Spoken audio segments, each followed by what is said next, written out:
इस वीडियो को देखकर कुछ पेड कोर्सेज बेचने वाले टीचर्स नाराज हो सकते हैं और मुझे गालियां भी दे सकते हैं, क्योंकि आज मैं क्लास 9th और 10th के लिए ऐसा सीक्रेट प्लान लेकर के आया हूँ जो इतना ज्यादा इफेक्टिव है कि अगर आपने अभी तक कुछ भी नहीं पढ़ा तो नेक्स्ट 2 मंथ्स के लिए इस सीक्रेट प्लान को फॉलो कर लो। आपके फाइनल एग्जाम में 95% मार्क्स आने की फुल गारंटी है। सबसे पहले आपको बताऊंगा क्लास 9th और 10th का सिलेबस एंड वेटेज। उसके बाद उसी सिलेबस को हम साइंटिफिक तरीके से डिवाइड करेंगे और देखेंगे टॉपर्स का प्लानिंग सिस्टम, जिस सिस्टम की हेल्प से वो हमेशा टॉप करते हैं और टॉपर बनते रहते हैं। एक चैप्टर को एक दिन में कैसे फिनिश करना है और टॉपर्स अपना टाइम टेबल कैसे बनाते हैं और हर एक सब्जेक्ट के लिए टॉप टीचर्स, और लास्ट में आपको बोनस भी देने वाला हूँ। Welcome to Satyam Gupta class 9th and 10th। आप बस वीडियो को लाइक करके कमेंट कर दो, I will complete the syllabus in 2 months। Let's start the video. मेरे नन्हे मुन्ने छोटे भाई बहन, वीडियो को स्टार्ट करने से पहले आपको एक छोटा सा रियलिटी चेक दे देता हूँ। यार बहुत से स्टूडेंट ओवर थिंकिंग करने में अपना टाइम वेस्ट करते रहते हैं। अब लेट हो गया, अब क्या होगा, मैं कैसे करूंगा, और वो किसी प्रॉपर प्लान को फॉलो करते ही नहीं है। वो बस रैंडम स्टडी करते रहते हैं। Comparison kills motivation. अगर आप खुद का कंपैरिजन किसी और से करोगे तो आपका मोटिवेशन डाउन होगा ही होगा। इसलिए आपको किसी दूसरों से नहीं, खुद से ही खुद का कंपैरिजन करना स्टार्ट करना होगा। आप कहते हो कि डर लग रहा है भैया, बहुत सारा सिलेबस बचा हुआ है, और भैया मेरे पास तो टाइम ही नहीं है। यार तुम्हारा भाई है तो आपको टेंशन की जरूरत है ही नहीं। अब से ये सारी टेंशन मेरी है। आपको इन सारी चीजों के अलावा बहुत सारी प्रॉब्लम का सलूशन इस वीडियो में मिलने वाला है। बस वीडियो को लास्ट तक देखते रहिएगा। हमारा फर्स्ट पॉइंट है know the syllabus and weightage. यार सबसे पहले हम बात करते हैं क्लास 9th के सिलेबस की, और 9th में सबसे पहले हमारे पास है मैथ्स के लिए। तो क्लास 9 के मैथ्स में फर्स्ट यूनिट है नंबर सिस्टम, जिसमें सिर्फ एक ही चैप्टर है नंबर सिस्टम का। दूसरा यूनिट है अलजेब्रा का, जिसमें 2 चैप्टर्स हैं। तीसरा है कोऑर्डिनेट ज्योमेट्री, जिसमें इसी नाम का एक चैप्टर बैठा हुआ है। मेरे दोस्त यूनिट नंबर 4 है ज्योमेट्री, और यहाँ पर तो बवाल ही काटा हुआ है भाई। पूरे 5 चैप्टर्स हैं। अभी तक की यूनिट में 1-2 चल रहा था चैप्टर्स, लेकिन यहाँ पर पूरे 5 चैप्टर्स हैं। भाई कितना ज्यादा वेटेज है इसका ज्योमेट्री का, और बहुत से बच्चे इसको इग्नोर कर रहे होंगे अभी भी। लेकिन अब आप मेरी वीडियो पे आ गए हो, मेरे चैनल पे आ गए हो, और क्लास 9th और 10th के लिए ऐसा कंटेंट बनाऊंगा ना कि आपका 9th और 10th इतना ज्यादा इजी हो जाएगा कि आप सोच भी नहीं सकते। यूनिट नंबर 5 है मेंसुरेशन। यहाँ पर सिर्फ 2 चैप्टर्स है। यूनिट 6 है स्टैट्स, जहाँ पर स्टैट्स का ही चैप्टर है। अगर क्लास 9th के साइंस की बात करें तो यार यूनिट नंबर 1 मैटर वाली जो है, इसमें 4 चैप्टर्स है। Unit number 2 organisation in the living world, यहाँ पर आपके पास 2 चैप्टर्स है। एक है शेल वाला, एक है टिश्यूज वाला। बहुत ही ज्यादा इंपॉर्टेंट होते हैं चैप्टर्स, बहुत लेंथी होते हैं। Unit number 3 motion force and work वाली, यहाँ पर आपके पास 5 चैप्टर्स होते हैं। वही 4th यूनिट अवर इन्वायरमेंट में सिंगल चैप्टर होता है। अब बात करते हैं 9th के सोशल साइंस की। तो यार यहाँ पे हिस्ट्री में आपके पास 5 चैप्टर्स हैं। ज्योग्राफी वाली यूनिट में आपके पास 6 चैप्टर्स हैं। सिविक्स में आपके पास 5 चैप्टर्स हैं, एंड इकोनॉमिक्स वाले यूनिट में 4 चैप्टर्स हैं। ये सिलेबस था क्लास 9th का। अब यार बात करते हैं क्लास 10 की सिलेबस की, और सबसे पहले हमारे पास है मैथ्स का। तो भैया क्लास 9 की तरह ही 10th की मैथ्स में भी फर्स्ट यूनिट नंबर सिस्टम की है, और यहाँ पर हमारे पास रियल नंबर्स का चैप्टर है। सेकंड यूनिट में अलजेब्रा है, और भैया यहाँ पर अलजेब्रा ने बवाल काटा हुआ है भाई। 4 चैप्टर्स हैं यहाँ पे। पॉलिनोमियल से लेकर के अरिथमेटिक प्रोग्रेशन तक सब कुछ अलजेब्रा के अंडर में आता है। अलजेब्रा लगता है ये किसी विलन का नाम है, और इसके अंदर ये बेचारे मासूम चैप्टर्स फंसे हुए हैं। यार थर्ड यूनिट है कोऑर्डिनेट ज्योमेट्री, जिसके अंदर कोऑर्डिनेट ज्योमेट्री नाम का ही चैप्टर है। तो मैंने यहाँ पे उस चैप्टर के अंदर क्या क्या होता है वो लिख दिया, जैसे डिस्टेंस फॉर्मूला, सेक्शन फॉर्मूला और area of triangle. Unit number 4 है ज्योमेट्री, जहाँ पर आपके पास 2 चैप्टर्स हैं। यूनिट नंबर 5 है ट्रिग्नोमेट्री, जहाँ पर अगेन 2 चैप्टर्स है सिर्फ। मेंसुरेशन में भी यार सिर्फ 2 ही चैप्टर्स है, और स्टैट्स में भी 7th यूनिट में भी ओनली 2 चैप्टर्स। अब आप खुद ही अंदाजा लगा लो कि सबसे ज्यादा चैप्टर्स अलजेब्रा की कैद में फंसे हुए हैं, तो वहाँ पर हमें सबसे ज्यादा फोकस करना होगा। अब यार बात करते हैं क्लास 10 साइंस की। तो फर्स्ट यूनिट में 4 चैप्टर्स हैं। सेकेंड यूनिट में अगेन 4 चैप्टर्स। थर्ड यूनिट में 2 chapters chapters, fourth unit effects of current में 2 चैप्टर्स और यूनिट नंबर 5 में सिंगल चैप्टर है। अगर क्लास 10 सोशल साइंस की बात करें तो हिस्ट्री में आपके पास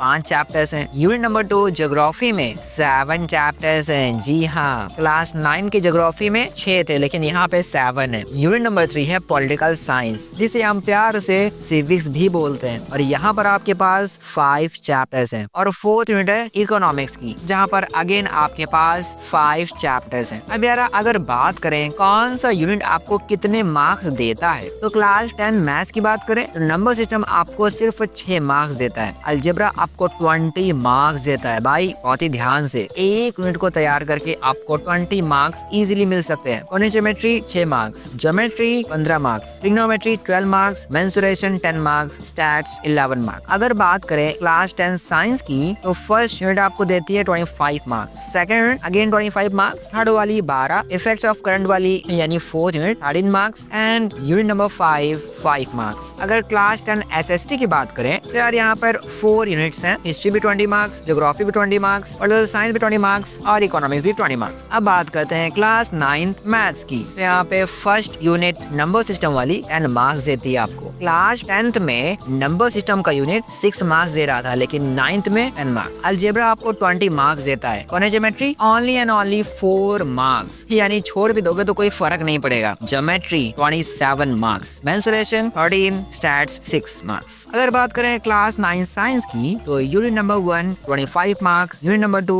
22 marks, unit number 3 27 marks and unit number 4 6 marks. अब यार क्लास 9 के मैथ साइंस के बाद एसएसटी की बात करें तो यहाँ पर हिस्ट्री से लेकर इकोनॉमिक्स तक सबके सब 20 मार्क्स लेकर के बैठे हुए हैं। अब देखो यार, हम पूरे सिलेबस को 3 पार्ट्स में डिवाइड करेंगे। फर्स्ट पार्ट होगा हाई वेटेज चैप्टर्स जो मस्ट डू होने वाले हैं। सेकंड कैटेगरी है मीडियम वेटेज, जिसे हम सेकंड फेज में करेंगे, और थर्ड कैटेगरी है लो वेटेज, जिसको हम लास्ट में करने वाले हैं। भैया क्या इसका मतलब ये है कि हमें अपने लंबे चौड़े सिलेबस को एनालाइज करना पड़ेगा, कौन सा यूनिट कौन सा चैप्टर कितने मार्क्स दे रहा है, उसके बाद उस सिलेबस को 3 कैटेगरी में डिवाइड करना पड़ेगा। इसमें तो भैया बहुत मेहनत लगेगी और बहुत सारा टाइम जाएगा। मेरे दोस्त, आपको टेंशन लेने की कुछ भी नीड नहीं है, क्योंकि तुम्हारा भाई ये सारा काम आपके लिए पहले से ही करके आया है और आपके भाई ने आपका बहुत सारा टाइम बचा लिया है। तो यार अगर क्लास 9 के मैथमेटिक्स के सिलेबस को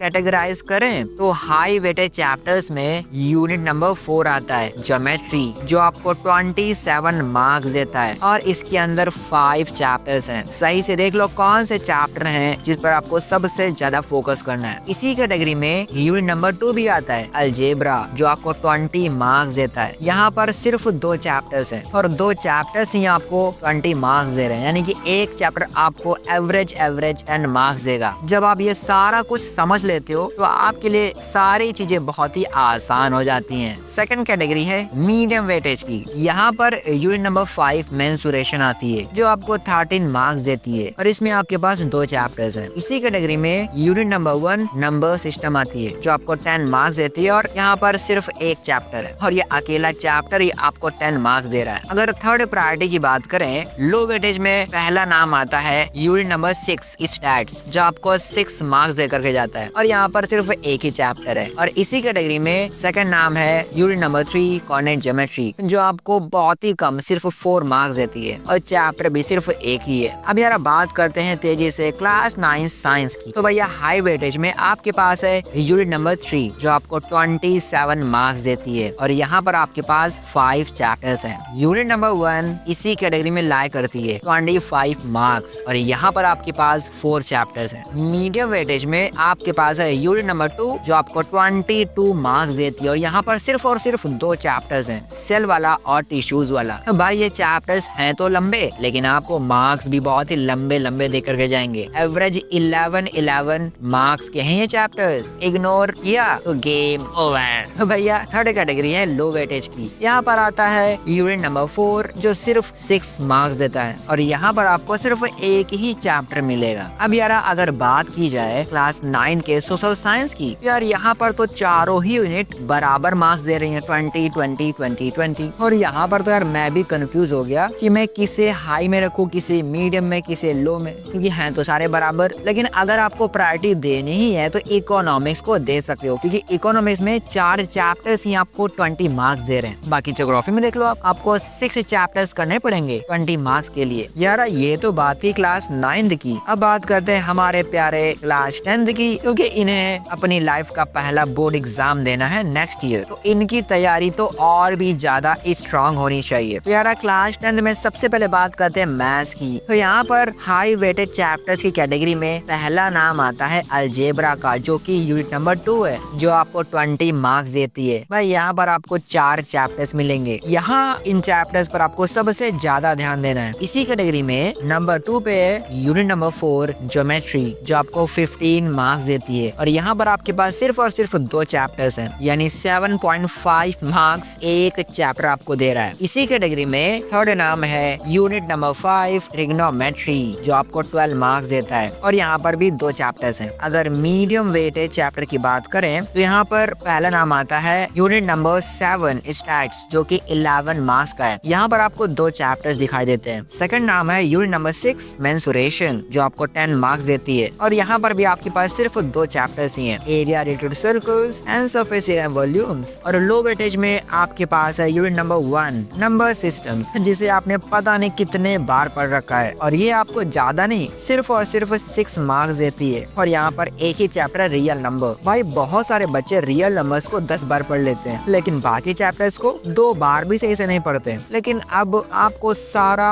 नॉलेज हो गया है, अब आप इस गलती को मत दोहराना। लो वेटेज की कैटेगरी में सेकंड नाम है यूनिट नंबर 3 कॉर्डिनेट ज्योमेट्री, जो आपको 6 मार्क्स देती है। और यहाँ पर आपके पास सिंगल चैप्टर है। अब यार मैथमेटिक्स का काम तमाम करने के बाद अब बात करते हैं क्लास 10 साइंस की, जहाँ पर हाई वेटेज चैप्टर्स की कैटेगरी में फर्स्ट नाम आता है यूनिट नंबर 1, जो कि 25 मार्क्स की है। और यहाँ पर आपके पास 4 चैप्टर्स हैं। सेकंड नाम है इसी कैटेगरी में यूनिट नंबर 2, जो कि 25 मार्क्स की है। और यहाँ पर भी सेम टू सेम 4 चैप्टर्स हैं। मीडियम वेटेज कैटेगरी के अंदर पहला नाम है यूनिट नंबर 4, जो कि 13 मार्क्स की है, सिर्फ 2 चैप्टर्स हैं। सेकंड नाम है यूनिट नंबर 3, जो कि 12 मार्क्स की है। और यहाँ पर भी आपके पास 2 चैप्टर्स ही हैं। अगर लो वेटेज कैटेगरी की बात करें तो यूनिट नंबर 5 है, जो कि सिर्फ 5 मार्क्स की है, चैप्टर सिर्फ 1। अब यार अगर बात करें क्लास 10 सोशल साइंस की, तो वही खेल यहाँ पर भी है। 1 से लेके 4 तक सारी यूनिट्स बराबर मार्क्स की हैं, 20 20 20 20। और अब तो आप इकोनॉमिक्स को भी प्रायोरिटी नहीं दे सकते, क्योंकि इकोनॉमिक्स में 9th में तो 4 चैप्टर्स थे, बट 10th में 5 चैप्टर्स हैं। तो यहाँ पर आपको सबको ही बराबर का दर्जा देना पड़ेगा, मेरे नन्हे मुन्ने छोटे भाई बहन। पॉइंट नंबर 1 के बाद अब बात करते हैं point number 2, divide the syllabus in a scientific way.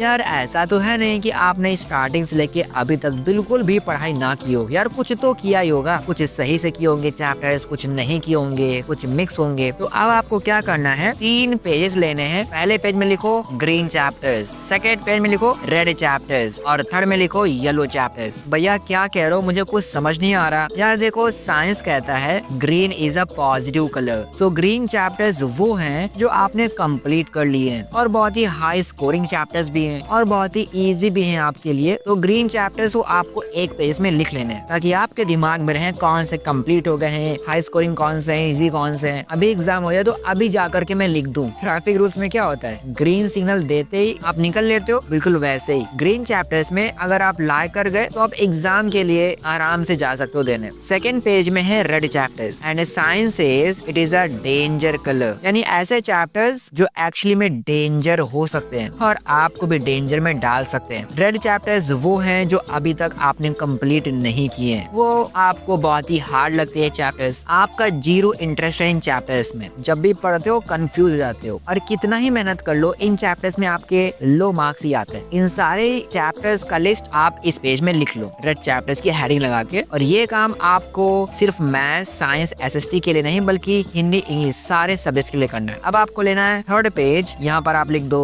Yellow chapters. Yellow chapters वो हैं जो ग्रीन और रेड का मिक्सचर है, यानी 50% कंप्लीट है और 50% इनकम्प्लीट है। आपने लेक्चर देखा तो आधा देखा, आपने नोट्स बनाए तो आधे बनाए। आप जब भी एग्जाम देने जाते हो तो आपको हाफ मार्क्स ही यहाँ पे मिल पाते। ये चैप्टर्स वो हैं जहाँ पर आपका ढेर सारा डाउट रहता है, ये डाउटफुल चैप्टर्स है। तो सारे सब्जेक्ट के लिए आपको इस तरीके से सिलेबस को डिवाइड कर लेना है। भैया वो सब तो ठीक है, लेकिन हमें ये तो बता दीजिए कि हमें कौन से चैप्टर्स सबसे पहले करने हैं। यार देखो सबसे पहले तुम्हें ग्रीन ग्रीन चैप्टर्स पे धावा बोलना चाहिए, क्योंकि ग्रीन चैप्टर्स आपको 80% पहले से ही आते हैं। 20% मेहनत करोगे और ग्रीन चैप्टर्स आपकी मुट्ठी में हो जाएगा। और ग्रीन चैप्टर्स करते ही आपके पास आएगा मोटिवेशन, कॉन्फिडेंस, जिसका यूज करते हुए आपको कूद जाना है येलो चैप्टर्स पे। अब चूंकि यार येलो चैप्टर्स 50% आपने पहले से कंप्लीट किया है और 50% ही बचा हुआ था, तो इसे भी करना काफी इजी होता है। जब आप येलो चैप्टर्स कर लोगे तो आपके पास एक नई पावर आ जाएगी। ग्रीन और येलो चैप्टर्स के बाद आपके पास डबल मोटिवेशन, डबल कॉन्फिडेंस, ये सारा कुछ आ जाएगा। और इसी का यूज करते हुए आपको धावा बोल देना है रेड चैप्टर्स पे, क्योंकि रेड चैप्टर्स वो हैं जो 80% बाकी है। आपने कभी कभी थोड़ा बहुत पढ़ा होगा तो आपने 20% कंप्लीट किया है, 80% काम बाकी है। तो डबल मोटिवेशन के साथ रेड चैप्टर्स पे धावा बोलना आसान हो जाएगा और धीरे धीरे आपको हर एक चैप्टर को ग्रीन चैप्टर में बदल देना है। मेरे नन्हे मुन्ने छोटे भाई बहन, पॉइंट नंबर 2 के बाद अब बात करते हैं point number 3, toppers planning system. अब यार अगर बात की जाए क्लास 9th की, तो क्लास 9th की मैथ्स में 12 चैप्टर्स है, साइंस में भी 12 चैप्टर्स है और SST में 20 चैप्टर्स है, यानी कि क्लास 9th में टोटल 44 चैप्टर्स हैं। अगर क्लास 10 की बात की जाए तो क्लास 10th में मैथ्स के अंदर 14 चैप्टर्स हैं, साइंस में 13 चैप्टर्स हैं और SST में 22 चैप्टर्स हैं, यानी क्लास 10th में टोटल मिला के 49 चैप्टर्स हैं। और भैया आपके पास टोटल 60 डेज हैं। यार अगर आपके पास 60 डेज हैं, क्लास 9th में 44 चैप्टर्स हैं, तो उस हिसाब से हमें एक चैप्टर एक दिन में करना पड़ेगा, यानी 1 चैप्टर पर डे के हिसाब से। फर्स्ट 44 डेज के लिए आपका फोकस रहेगा सिलेबस कंप्लीशन के ऊपर और लास्ट के 16 डेज के लिए रिवीजन टाइम और टेस्ट टाइम। अगर क्लास 10th की बात की जाए तो 10th में 49 चैप्टर्स हैं टोटल। यहाँ पर भी आपको एक चैप्टर एक दिन में करना पड़ेगा, यानी कि 49 चैप्टर्स के लिए 49 डेज देने पड़ेंगे। तो फर्स्ट 49 डेज के लिए पूरा फोकस रहेगा सिलेबस कंप्लीशन पे और बचे हुए 11 डेज में रिवीजन और टेस्ट पे फोकस करना पड़ेगा। लेकिन भैया हमने तो एक नहीं, दो नहीं, हजारों बार डेली प्लानिंग बनाई है, हम डेली प्लानर फॉलो कर ही नहीं पाते। हम डेली प्लान बनाते हैं, 2 दिन फॉलो करते हैं, चौथे दिन गेम ओवर हो जाता है। मेरे नन्हे मुन्ने छोटे भाई बहन, अगर तुम्हारा भाई यहाँ पर है तो तुम टेंशन क्यों लेते हो? तुम्हारे भाई के होते हुए तुम्हें पढ़ाई में कोई टेंशन नहीं लेनी। मेरे दोस्त, अगर तुम्हारे लिए डेली प्लान वर्क नहीं करता, अगर डेली प्लान में तुम हर बार फेल हो जाते हो, तो कोई बात नहीं, तुम्हारा भाई तुम्हारे लिए सेकंड ऑप्शन लेकर के आया है और वो सेकंड ऑप्शन है वीकली प्लान। यस, और यार ये मेरा भी फेवरेट है, मैं आपको बता चुका हूँ। वीकली प्लान मुझे करना बहुत बढ़िया लगता है और ये मेरे लिए बहुत ही अच्छे से वर्क भी करता है। यार अगर क्लास 9 की बात करें तो आपको 6 चैप्टर्स करने पड़ेंगे पर वीक, यानी एक हफ्ते में आपको 6 चैप्टर्स को निपटाना है। आपके पास 44 चैप्टर्स हैं, यानी कि पहले 7 वीक्स में आपको सिलेबस कंप्लीशन पे फोकस करना है और लास्ट के 2 वीक्स में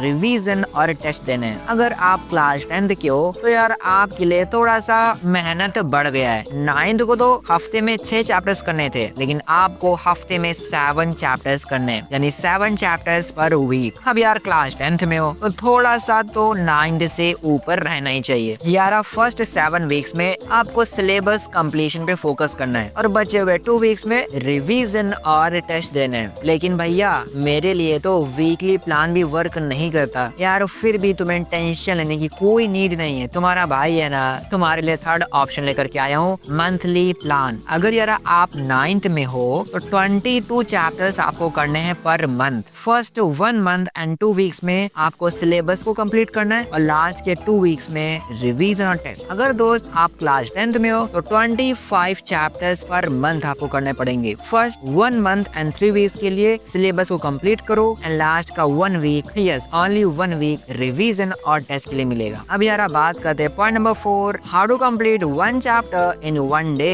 यार एक चैप्टर को एक दिन में कंप्लीट करना बहुत टफ काम नहीं है। आपको बस एक क्वालिटी 1 शॉट देखना है, उसके साथ साथ नोट्स को भी देखना है, रिवीजन करना है और प्रैक्टिस करनी है। तो यार आप स्टार्टिंग कर सकते हो चैप्टर्स की हेडलाइन से। चैप्टर्स की हेडलाइन से आपको एक आइडिया मिल जाएगा, चैप्टर का पूरा ओवरव्यू मिल जाएगा। उसके लिए आप NCERT का यूज कर सकते हो। कोर कॉन्सेप्ट्स के लिए आप 1 शॉट वीडियोस देख सकते हो। 2 आवर्स का 1 शॉट बेस्ट रहेगा। आप स्कूल नोट्स का यूज कर लो, कोचिंग नोट्स का यूज कर लो। अगर आपका शॉर्ट नोट्स बनाने का मन है तो बना सकते हो और पुराने नोट्स में कुछ नई चीजें ऐड करनी हो तो वो भी कर सकते हो। आपने एक बार चैप्टर पढ़ लिया तो अब बात करते हैं क्वेश्चन प्रैक्टिस की। तो यार क्वेश्चन प्रैक्टिस के लिए आपके पास ढेर सारे ऑप्शंस हैं। मॉक टेस्ट पीडीएफ, अगर आपके पास कोई पीडीएफ है तो उसका यूज कर लो। अगर आपके पास कोई क्वेश्चन बैंक है तो उससे प्रैक्टिस कर सकते हो क्वेश्चंस की। यूट्यूब टेस्ट वीडियोस, बहुत सारी वीडियोस होती हैं यूट्यूब में जो बेसिकली टेस्ट के ऊपर बनाई जाती हैं। तो अगर ऐसी वीडियो आपके पास है तो यूज कर सकते हो। और याद रखो, चैप्टर पढ़ने के बाद आपको क्वेश्चन प्रैक्टिस करनी है, तुरंत रिवाइज करने नहीं बैठ जाना। रिवाइज आपको क्वेश्चन प्रैक्टिस के बाद करनी है, जब आपको डाउट लगे। क्योंकि यार जब आप कोई चैप्टर पढ़ लेते हो उसके बाद प्रैक्टिस करने के लिए जाते हो तब कुछ क्वेश्चंस फंसना स्टार्ट होते हैं, और जो क्वेश्चन फंस रहे हैं इसका मतलब वहीं पर आप वीक हो, और जहां पर आप वीक हो उसी पार्ट को रिवाइज करना है। और बहुत से बच्चे क्या करते हैं, सारा कुछ रिवाइज करने बैठ जाते हैं, लेकिन सब कुछ रिवाइज करना नहीं होता दोस्त। रिवाइज आपको वही करना है जो टॉपिक आपका वीक हो। और उसके बाद रिव्यू का टाइम होता है। आपने स्टार्टिंग से लेके अभी तक क्या किया वो सारा रिव्यू कर लो। लेकिन भैया हमें एक कंफ्यूजन है, अगर हमें सिर्फ ग्रीन चैप्टर्स पर ही फोकस करना हो तो क्या करें, येलो चैप्टर्स पर ही फोकस करना हो तो क्या करें, रेड चैप्टर्स पे फोकस करना हो तब क्या करें सेपरेटली। यार देखो, अगर ग्रीन चैप्टर्स की बात करें तो यार ग्रीन चैप्टर्स आपको 80% पहले से ही आते हैं। आपको सिर्फ 20% मेहनत की नीड है, इसलिए आपको सिर्फ 30 मिनट के वन शॉट वीडियोस देखने हैं, बहुत लंबे चौड़े नहीं देखने। उससे सिर्फ और सिर्फ आपका टाइम वेस्ट होगा। छोटे छोटे वन शॉट बहुत से टीचर्स ने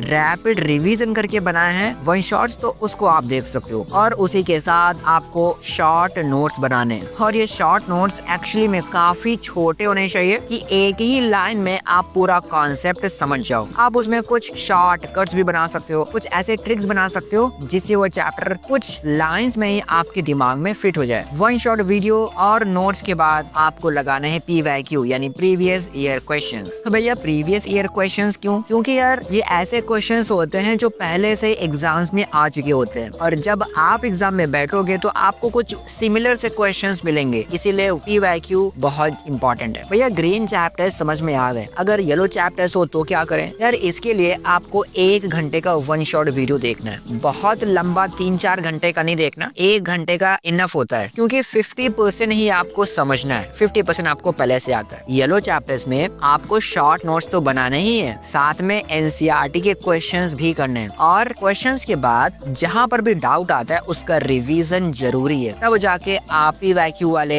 सेक्शन पे आ सकते हो। यानी सबका अल्टीमेट गोल है सारे कॉन्सेप्ट को फिनिश करके PYQ पे आ जाना। अगर यार रेड चैप्टर्स की बात करें तो ये वो चैप्टर्स हैं जो 80% तक आपको नहीं आते। 20% टाइम ही आपने कभी पढ़ा है तो पढ़ा है, इसके लिए आपको 2 घंटे के या फिर डिटेल्ड लेक्चर्स देखने होंगे। 2 आवर के वन शॉट देख सकते हो या फिर डिटेल्ड, 2 चॉइस आपके पास है, जो भी आपको समझ में आए कर सकते हो। इसमें आपको प्रॉपर नोट्स बनाने होंगे, ऐसे नोट्स जो थोड़े से लंबे होंगे ताकि आपके दिमाग में सारे कॉन्सेप्ट बहुत ही इजीली फिट हो जाए। इसके बाद आपको करना है NCERT questions and then revision and then आपको थर्ड स्टेप PYQ पे आ जाना है। तो इस तरह से आप ग्रीन, येलो और रेड चैप्टर्स को निपटा दोगे। मेरे नन्हे मुन्ने छोटे भाई बहन, पॉइंट नंबर 4 के बाद अब आते हैं point number 5, toppers time table. यार ये एक ऐसा टाइम टेबल है जिसे आपने फॉलो किया तो आपका सिलेबस बहुत ही स्पीड के साथ कंप्लीट हो जाएगा। देखो भैया, मान के चलते हैं आप स्कूल जाते हो सुबह 7-8 बजे और 2-3 बजे वापस आ जाते हो। स्कूल से आने के बाद 1 घंटे का रेस्ट ले लो, उसके बाद 4 बजे से लेके 7 बजे तक आपका स्टडी स्लॉट 1 होगा, जिसमें आप लेक्चर देखोगे, NCERT की हेडिंग्स का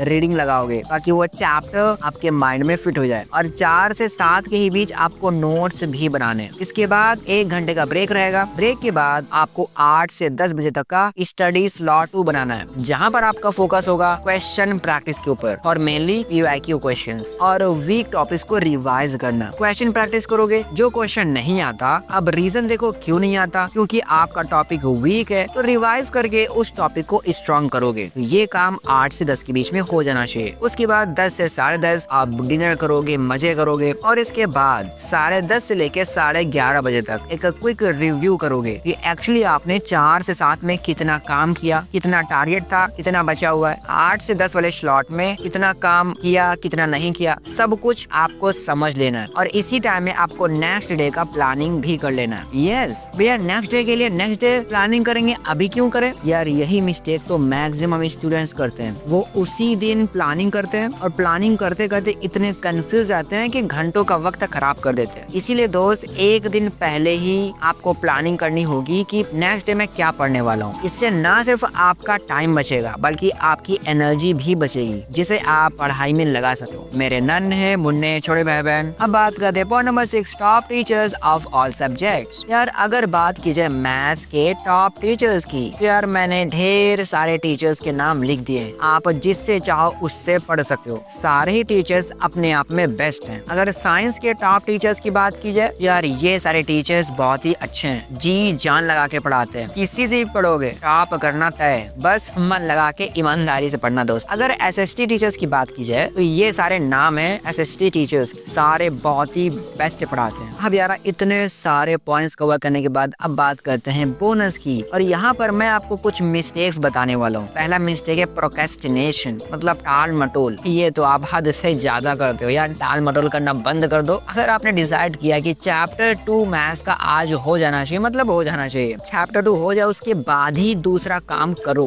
आप हिलना बंद कर दो भाई। आपने कहा कि हो जाए चैप्टर उसके बाद ही कोई काम करूंगा, एकदम जम जाओ। और जब तक ये काम ना हो जाए तब तक दूसरा काम छुओ ना। खाना खाना बंद कर दो कि मैं खाना नहीं खाऊंगा जब तक मैं चैप्टर कर नहीं लेता। सेकंड मिस्टेक है reels and shorts scrolling. Instagram reels और यूट्यूब शॉर्ट्स, इन पर बच्चे बहुत टाइम पास करते हैं, तो यार कम करो थोड़ा। थर्ड है कंसिस्टेंसी। बच्चे कंसिस्टेंसी के साथ पढ़ाई कर ही नहीं पाते। अगर आपने आज 2 घंटे 3 घंटे मन लगा के पढ़ाई कर लिया तो 2-3 दिन कहाँ गया बजा तो आपको पता भी नहीं चलता। तो ऐसा मत करो दोस्त, 2 घंटे 3 घंटे पढ़ रहे हो तो हर रोज पढ़ने का ट्राई करो। हाँ संडे को आप ब्रेक ले सकते हो, कोई बात नहीं, लेकिन ब्रेक का मतलब ये नहीं कि जीरो कर दो। संडे के दिन 1 घंटा पढ़ लो, आधे घंटे पढ़ लो, लेकिन कंसिस्टेंसी बहुत जरूरी है। मेरे नन्हे मुन्ने छोटे भाई बहन, तुम्हारे पास नेक्स्ट 60 डेज है। इन 60 डेज में आप अपना पूरा गेम चेंज कर सकते हो। 2 महीने बाद नया साल आ जाएगा। नए साल के पहले पहले अपने सारे गोल्स को अचीव कर लो। ये 60 डेज अगर तुमने ऑनेस्टली दिए तो एग्जाम हॉल में हर एक क्वेश्चन का आंसर तुम्हारे दिमाग में बैठा होगा और दौड़ के तुम्हारे हाथों में आएगा और पेपर में छप जाएगा। यार लोग कहते हैं सक्सेसफुल होना आसान नहीं है, लेकिन मैं ये सवाल आपसे पूछता हूँ, क्या फेलियर होना आसान है? एक सक्सेसफुल इंसान बहुत ही कष्ट झेल करके सक्सेसफुल बना है, लेकिन एक फेलियर से पूछो, उसको तो दिन रात उठते बैठते गालियां पड़ती रहती हैं। जो इंसान सफल होते हैं वो तो एक छोटा सा पेन सहते हैं, लेकिन जो लोग जिंदगी भर फेलियर रहते हैं उनको तो जिंदगी भर वो पेन, उससे भी बड़ा पेन झेलना पड़ता है। तो यार अपनी लाइफ में जल्दी से जल्दी तुम सक्सेसफुल हो करके दिखाओ। तुम दिखा दो इस दुनिया को तुम्हारे अंदर कितनी ताकत है, तुम में कितनी जान बाकी है। तुम अपने आप को नहीं, पूरे भारत को दुनिया में नंबर 1 बनाओ। जो भी काम करो पूरी ताकत के साथ करो। उस काम की औकात नहीं कि तुम्हारे सामने टिक पाए वो। मेरे दोस्त अगर ये वीडियो आपको 1% भी अच्छा लगा है तो इसे लाइक जरूर कीजिएगा और अपने एक दोस्त तक इस वीडियो को जरूर शेयर करो ताकि उसका भी भला हो जाए और मेरा भी कुछ भला हो जाए। अगर आपने मेरा नवंबर से फाइनल एग्जाम तक का फुल रोड मैप का वीडियो नहीं देखा है तो इस वीडियो को आप स्क्रीन पर क्लिक करके देख सकते हो। मैं आपको वहीं मिलता हूँ। Bye bye bye.